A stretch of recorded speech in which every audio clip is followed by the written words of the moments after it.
DK Shivakumar ಅವರ ಕನಸು finally ಇವತ್ತು ನನಸಾಗ್ತಾ ಇದೆ. ಇವತ್ತು ಲೋಕಭವನದಲ್ಲಿ ಸಂಜೆ 4:05 ಡಿಕೆ ಶಿವಕುಮಾರ್ ಅವರು ಮುಖ್ಯಮಂತ್ರಿಯಾಗಿ ಪ್ರಮಾಣ ವಚನವನ್ನ ಸ್ವೀಕರಿಸೋದಕ್ಕೆ ವೇದಿಕೆ ರೆಡಿ ಆಗಿದೆ. All set. ಡಿಕೆ ಶಿವಕುಮಾರ್ ಅವರ ಜೊತೆ ಒಟ್ಟು 13 ಜನ ಸಚಿವರು ಪ್ರಮಾಣ ವಚನ ಸ್ವೀಕರಿಸುತ್ತಾರೆ. ಡಿಕೆ ಶಿವಕುಮಾರ್ ಅವರು ಸೇರಿದಂತೆ 14 ಮಂದಿಯ ಪ್ರಮಾಣ ವಚನ ಇವತ್ತು ನಡೆಯುತ್ತೆ ಲೋಕಭವನದಲ್ಲಿ. ಡಿಕೆ ಶಿವಕುಮಾರ್ ಅವರ ಜೊತೆ ಡಾಕ್ಟರ್ ಜಿ ಪರಮೇಶ್ವರ್ ಡಿಸಿಎಂ ಆಗಿ ಪ್ರಮಾಣ ವಚನ. ನನ್ನ ಮೇಲೆ ವಿಶ್ವಾಸ ಇಟ್ಟು ಸಚಿವ ಸ್ಥಾನ ನೀಡಿದ್ದಕ್ಕೆ ಧನ್ಯವಾದ. ಯಾವುದೇ ಖಾತೆ ನೀಡಿದ್ರೂ ದಕ್ಷನಾಗಿ ಉತ್ತಮ ಕಾರ್ಯ ನಿರ್ವಹಿಸ್ತೀನಿ ಅಂತ ಈಶ್ವರ್ ಖಂಡ್ರೆ ಹೇಳಿಕೆ ಕೊಟ್ಟಿದ್ದಾರೆ ಭಾವಿ ಸಚಿವರು. ಪ್ರಮಾಣ ವಚನ ಸ್ವೀಕರಿಸಲಿರುವ ಈಶ್ವರ್ ಖಂಡ್ರೆ ಅವರು ಆಗಮಿಸಿದ್ದಾರೆ. ಬನ್ನಿ, ಅವ್ರು ನಮ್ಮ ಜೊತೆಗಿದೆ, ಮಾತಾಡೋಣ ಅವ್ರನ್ನ. ಸರ್, ಈ ಡಿ ಕೆ ಶಿವಕುಮಾರ್ ಅವರ ಸಚಿವ ಸಂಪುಟದಲ್ಲೂ ಕೂಡ ತಾವು ಸಚಿವರಾಗಿ ಪ್ರಮಾಣ ವಚನ ಸ್ವೀಕಾರ ಮಾಡ್ತಾ ಇದ್ದೀರಾ. ಸೊ ಎರಡನೇ ಬಾರಿಗೂ ಕೂಡ ಹೈಕಮಾಂಡ್ ನಿಮಗೆ ಒಂದು ಅವಕಾಶ ಕೊಟ್ಟಿದೆ. ಇದ್ರ ಬಗ್ಗೆ ಏನು ಹೇಳ್ತೀವಿ? ಕಾಂಗ್ರೆಸ್ ವರಿಷ್ಠರು ನನ್ನ ಮೇಲೆ ಒಂದು ವಿಶ್ವಾಸ ಇಕ್ಕಿದ್ದಾರೆ, ಒಂದು ಜವಾಬ್ದಾರಿಯನ್ನು ಕೊಟ್ಟಿದ್ದಾರೆ. ಅದಕ್ಕೆ ಅವರಿಗೆ ನನ್ನ ಪರವಾಗಿ ಧನ್ಯವಾದಗಳನ್ನು ಅರ್ಪಿಸ್ತಾ ಇದ್ದೇನೆ. ಮತ್ತು ಅವರ ನಿರೀಕ್ಷೆಯಂತೆ ಅವರ ಏನು ನನ್ನ ಮೇಲೆ ವಿಶ್ವಾಸ ಇಕ್ಕಿದ್ದಾರೆ, ಅತ್ಯುತ್ತಮವಾಗಿ ಈ ರಾಜ್ಯದ ಸೇವೆಯನ್ನು ಮಾಡಿ ಸರ್ಕಾರಕ್ಕೆ, ರಾಜ್ಯಕ್ಕೆ ಒಳ್ಳೆಯ ಹೆಸರು ತರ್ತೀನಿ ಅನ್ನುವಂಥ ಒಂದು ಭರವಸೆಯನ್ನು ಕೊಡ್ತಾ ಇದ್ದಾನೆ. ಸರ್, ತಾವು ಅರಣ್ಯ ಖಾತೆ ಸಚಿವರಾಗಿ ಸಾಕಷ್ಟು ಒಳ್ಳೆಯ ಕೆಲಸಗಳನ್ನು ಮಾಡಿದ್ರಿ. ಈ ನಿಟ್ಟಿನಲ್ಲಿ ಮತ್ತೊಮ್ಮೆ ಯಾವ ಖಾತೆ ಕೊಟ್ಟರೆ ಈ ಜನರ ಸೇವೆ ಮಾಡೋದಕ್ಕೆ ಸಾಧ್ಯವಾಗ್ತದೆ ಅಂತ ತಮ್ಮ ಈಗಾಗಲೇ ನಾನು ಹೇಳಿದ್ದೇನೆ. ಯಾವುದೇ ಖಾತೆ ಕೊಟ್ಟು ನನಗೆ ಜವಾಬ್ದಾರಿ ಕೊಟ್ಟರು ದಕ್ಷತೆಯಿಂದ, ಪ್ರಾಮಾಣಿಕತೆಯಿಂದ ನಾನು ನಿಭಾಯಿಸ್ತೇನೆ ಮತ್ತು ಉತ್ತಮವಾದಂಥ ಕೆಲಸ ಕಾರ್ಯಗಳನ್ನು ಮಾಡ್ತೇನೆ ಅನ್ನುವಂಥ ಮಾತನ್ನು ಹೇಳಲಿಕ್ಕೆ ಬಯಸ್ತೇನೆ. ಎಸ್, ಇದಿಷ್ಟು ಈಶ್ವರ್ ಖಂಡ್ರೆ ಅವರ ಮಾತು. ಏರ್ಪೋರ್ಟ್ನಿಂದ ಕ್ಯಾಮ್ರಾಮನ್ ಅಮರೇಶ್ ಜೊತೆ ರವಿಕುಮಾರ್, ಏಷ್ಯಾನೆಟ್ ಸುವರ್ಣ ನ್ಯೂಸ್. ಡಿಕೆ ಶಿವಕುಮಾರ್ ಅವರ ಕ್ಯಾಬಿನೆಟ್ನಲ್ಲಿ ಸಚಿವರಾಗಿ ಪ್ರಮಾಣ ವಚನ ತೆಗೆದುಕೊಳ್ಬೇಕು ಅಂತೇಳಿ ಡಾಕ್ಟರ್ ಶರಣ್ ಪ್ರಕಾಶ್ ಪಾಟೀಲ್ ಅವರಿಗೆ ಈಗಷ್ಟೇ ಕರೆ ಬಂದಿದೆ. ಸ್ವತಃ ಅವರೇ ಇದ್ದಾರೆ ನಮ್ಮ ಜೊತೆ ಮಾತನಾಡಲಿಕ್ಕೆ. ಮೊನ್ನೆ ಡಿಕೆ ಶಿವಕುಮಾರ್ ಜಿ ಅವರು ನನಗೆ ಕರೆ ಮಾಡಿದ್ರು. ನನ್ನ ಸರ್ಕಾರದಲ್ಲಿ ಸಚಿವರಾಗಿ ಪ್ರಮಾಣ ವಚನ ಸ್ವೀಕಾರ ಮಾಡಬೇಕು ನನ್ನ ಜೊತೆ ಅಂತ ಕರೆ ಕೊಟ್ಟಿದ್ದಾರೆ. ಹಾಗಾಗಿ ನಾನು ಖುಷಿಯಿಂದ ಒಪ್ಕೊಂಡಿದ್ದೀನಿ. ಹಾಗಾಗಿ ಪ್ರಮಾಣ ವಚನ ಸ್ವೀಕಾರ ಮಾಡ್ತಾ ಇದ್ದೇನೆ. ನಿರೀಕ್ಷೆ ಇತ್ತ ಸರ್, ಈ ಎರಡನೇ ಟರ್ಮ್ ಅಂದ್ರೆ ಡಿಕೆ ಶಿವಕುಮಾರ್ ನೇತೃತ್ವದ ಕ್ಯಾಬಿನೆಟ್ನಲ್ಲೂ ನಾನು ಇರ್ತೀನಿ ಅಂತ ನಿರೀಕ್ಷೆಗಳಿತ್ತ? ಇಲ್ಲ, ನೋಡಿ, ಪಕ್ಷ ಏನ್ ತೀರ್ಮಾನ ಮಾಡ್ತದೆ ನಾವೆಲ್ಲರೂ ಬದ್ರಾಗಿದ್ದೀವಿ. ನಾವೆಲ್ಲ ಪಕ್ಷದ ಶಿಸ್ತಿನ ಸಿಪಾಯಿಗಳು.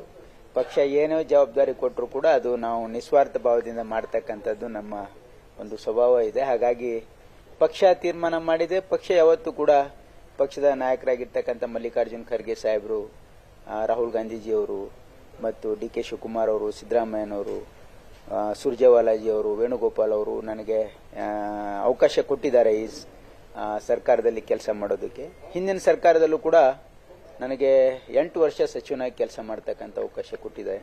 ಪಕ್ಷ ಮತ್ತು ಪಕ್ಷದ ವರಿಷ್ಠರಿಗೆ ನಾನು ಯಾವತ್ತೂ ಅಭಿನಂದನೆ ಸಲ್ಲಿಸ್ತೇನೆ. ಪಕ್ಷ ಮತ್ತೊಮ್ಮೆ ಅವಕಾಶ ಮಾಡಿಕೊಟ್ಟಿದೆ ಅಂದ್ರೆ ಏನ್ ಕಾರಣ ಸರ್? ಶರಣ್ ಪ್ರಕಾಶ್ ಪಾಟೀಲ್ ಅವರು ಯಾವುದೋ ವಿವಾದ ಮಾಡ್ಕೊಳ್ಳಿಲ್ಲ, ಕ್ಲೀನ್ ಅಡ್ಮಿನಿಸ್ಟ್ರೇಷನ್ ಮಾಡಿದ್ದಾರೆ ಅನ್ನೋ ಕಾರಣಕ್ಕಾಗೋ ಅಥವಾ ಯಾವ ಕಾರಣಕ್ಕಾಗಿ? ಅದು ನನಗೆ ಗೊತ್ತಿಲ್ಲ. ಅದು ಪಕ್ಷದ ನಾಯಕರೇ ಹೇಳಬೇಕು. ಬಟ್ ಯಾವಾಗಲೂ ಕೂಡ ಅವರು ಪ್ರೀತಿಯನ್ನು ತೋರಿಸಿದ್ದಾರೆ, ನನ್ನ ಮೇಲೆ ವಿಶ್ವಾಸವನ್ನು ತೋರಿಸಿದ್ದಾರೆ. ಅದಕ್ಕೆ ಯಾವತ್ತೂ ಕೂಡ ನಾನು ಋಣಿಯಾಗಿರ್ತೀನಿ. ನಾನು ಪಕ್ಷ ನಿಷ್ಠೆ ಯಾವತ್ತೂ ಕೂಡ 100% ಇದೆ. ಹಾಗಾಗಿ ಪಕ್ಷ ಮತ್ತು ನಮ್ಮ ಸಾರ್ವಜನಿಕ ಹಿತಾಸಕ್ತಿಯಿಂದ ಕೆಲಸ ಮಾಡ್ತಕ್ಕಂಥದ್ದು ನನ್ನ ಕರ್ತವ್ಯ ಅಂತ ಯಾವತ್ತೂ ಕೂಡ ನಾನು ಭಾವಿಸಿದ್ದೀನಿ. ಅದೇ ನಿಟ್ಟಿನಲ್ಲಿ ಈ ಪಕ್ಷ ಕೊಟ್ಟಿರ್ತಕ್ಕಂಥ ಅವಕಾಶ, ಪಕ್ಷದ ನಾಯಕರು ಕೊಟ್ಟಿರ್ತಕ್ಕಂಥ ಅವಕಾಶವನ್ನು ಇವತ್ತು ಈ ರಾಜ್ಯದ ಜನರ ಸೇವೆ ಪ್ರಾಮಾಣಿಕತೆಯಿಂದ, ನಿಸ್ವಾರ್ಥ ಭಾವದಿಂದ ಮಾಡ್ತಕ್ಕಂಥ ಪ್ರಾಮಾಣಿಕ ಪ್ರಯತ್ನ ನಾನು ಮಾಡ್ತೀನಿ. ವೈದ್ಯಕೀಯ ಶಿಕ್ಷಣ ಸಚಿವರಾಗಿದ್ರಿ ಸರ್, ಈಗ ಅದೇ ಖಾತೆಯಲ್ಲಿ ಮುಂದುವರಿಯುವಂತ ಬಯಕೆ ಇದೆಯಾ ಅಥವಾ ಏನಾದರೂ ಚೇಂಜಸ್ ಬಯಸ್ತಾ ಇದ್ದೀರಾ, ಹೇಗೆ ಸರ್? ಇಲ್ಲ, ನಾನು ಖಾತೆಗಳ ಬಗ್ಗೆ ಏನು ನಮ್ಮ ನಾಯಕರಿಗೆ ಬೇಡಿಕೆ ಇಟ್ಟಿಲ್ಲ. ಅವ್ರು ಯಾವುದೇ ಖಾತೆ ಕೊಟ್ಟರು ಕೂಡ ಅದನ್ನು ಮಾಡ್ತಕ್ಕಂಥದ್ದು ನಾನು ಮಾಡ್ತೀನಿ. ಯಾಕಂದ್ರೆ ನಿಸ್ವಾರ್ಥ ಭಾವದಿಂದ ಸೇವೆ ಮಾಡುವಾಗ ಯಾವ ಖಾತೆ ಕೊಟ್ಟರೆ ಎಲ್ಲ ಒಂದೇ ಅಂತಕ್ಕಂಥದ್ದು ನನ್ನ ಭಾವನೆ. ಅಲ್ಲ, ಈಗ 3 ವರ್ಷ ಕೆಲಸ ಮಾಡಿರೋದ್ರಿಂದಾಗಿ ಒಂದು ಗ್ರಿಪ್ ಇದೆ ಮತ್ತು ಇನ್ನೆರಡು ವರ್ಷಕ್ಕೆ ಇನ್ನೂ ಅದ್ರಲ್ಲಿ ನೀವು ಇನ್ನೂ ಏನೋ ಮಹತ್ವಾಕಾಂಕ್ಷೆಗಳಿತ್ತು, ಏನೋ ಈಡೇರಿಸಬೇಕಾಗಿತ್ತು, ಆ ಥರದ್ದೇನೋ ಇದೆಯಾ ಸರ್? ಈಗಾಗಲೇ ನಾನು 8 ವರ್ಷ ವೈದ್ಯಕೀಯ ಶಿಕ್ಷಣ ಸಚಿವನಾಗಿ ಕೆಲಸ ಮಾಡಿದ್ದೀನಿ. ಹಿಂದೆ 5 ವರ್ಷನೂ ಕೂಡ ಮಾಡಿದ್ದೆ. ಮತ್ತೆ ಈ ಸಾರಿ ನನಗೆ ವೈದ್ಯಕೀಯ ಶಿಕ್ಷಣ ಜೊತೆ ಕೌಶಲ್ಯ ಅಭಿವೃದ್ಧಿನೂ ಖಾತೆನೂ ಕೂಡ ಅಡಿಷನಲ್ ಆಗಿ ಕೊಟ್ಟಿದ್ರು. ಅದನ್ನು ಮಾಡ್ತಕ್ಕಂಥ ಪ್ರಯತ್ನ ಮಾಡಿದ್ದೀನಿ. ಹಾಗಾಗಿ ಪಕ್ಷದ ವರಿಷ್ಠರು, ಮಾನ್ಯ ಮುಖ್ಯಮಂತ್ರಿಗಳು ಏನು ತೀರ್ಮಾನ ಮಾಡ್ತಾರೆ ಅವರಂತೆ ನಾನು, ಅವರ ಏನು ಜವಾಬ್ದಾರಿ ಕೊಡ್ತಾರೆ ಅದರಂತೆ ನಾನು ಕೆಲಸ ಮಾಡ್ತಕ್ಕಂಥ ಪ್ರಾಮಾಣಿಕ ಪ್ರಯತ್ನ ಮಾಡ್ತೀನಿ. ಕಲಬುರಗಿಯಲ್ಲಿ ಇಬ್ಬಿಬ್ರಿಗೆ ಬಂಪರ್ ಸಿಕ್ಕಿದೆ, ಏನ್ ಸರ್ ಇದು ಸೀಕ್ರೆಟ್ ಸರ್? ಅಲ್ಲ, ಕಲಬುರಗಿ ಯಾವತ್ತೂ ಕೂಡ ಕಾಂಗ್ರೆಸ್ಸಿನ ಒಂದು ಭದ್ರಕೋಟೆ ಇದೆ. ಯಾಕಂದ್ರೆ ಕಲ್ಯಾಣ ಕರ್ನಾಟಕ, ಅಲ್ಲಿ ಮಲ್ಲಿಕಾರ್ಜುನ್ ಖರ್ಗೆ ಸಾಹೇಬ್ರ ಒಂದು ತವರು ಕ್ಷೇತ್ರ ಇದೆ.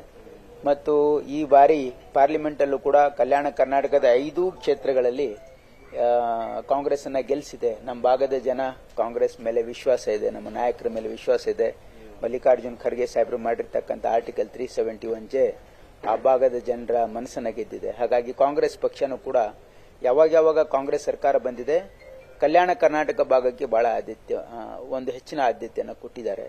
ಹಾಗಾಗಿ ನಮ್ಮ ಜನನು ಕೂಡ ಕಾಂಗ್ರೆಸ್ ಪಕ್ಷಕ್ಕೆ ಬಹಳ ಅಲ್ಲಿ ಜನ ಬೆಂಬಲವನ್ನು ಕೊಡ್ತಾರೆ. ನಮ್ಮ ನಾಯಕರ ನಡವಳಿಕೆ ಆಗಿರ್ಬೋದು, ನಮ್ಮ ನಾಯಕರು ಹಾಕಿಕೊಟ್ಟಂತ ಮಾರ್ಗದಲ್ಲಿ ನಾವೆಲ್ಲರೂ, ನಾನು, ಪ್ರಿಯಾಂಕು ಮತ್ತು ಎಲ್ಲ ನಮ್ಮ ಭಾಗದ ಎಲ್ಲ ಈಶ್ವರ್ ಖಂಡ್ರೆ ಅವರಾಗಿರ್ಬೋದು, ನಾವೆಲ್ಲ ಸೇರಿ ಕೆಲಸ ಮಾಡ್ತಕ್ಕಂಥ ಪ್ರಾಮಾಣಿಕ ಪ್ರಯತ್ನ ಮಾಡ್ತಾರೆ. ಇದಿಷ್ಟು ಸಚಿವರಾಗ್ತಾ ಇರುವಂತ ಡಾಕ್ಟರ್ ಶರಣ್ ಪ್ರಕಾಶ್ ಪಾಟೀಲ್ ಅವರ ಮಾತು. ಕ್ಯಾಮರಾಮನ್ ಅಂಜನ್ ಮೂರ್ತಿ ಜೊತೆಗೆ ಮಾರುತೇಶ್ ಹುಣಸನಹಳ್ಳಿ, ಏಷ್ಯಾನೆಟ್ ಸುವರ್ಣ ನ್ಯೂಸ್, ಬೆಂಗಳೂರು.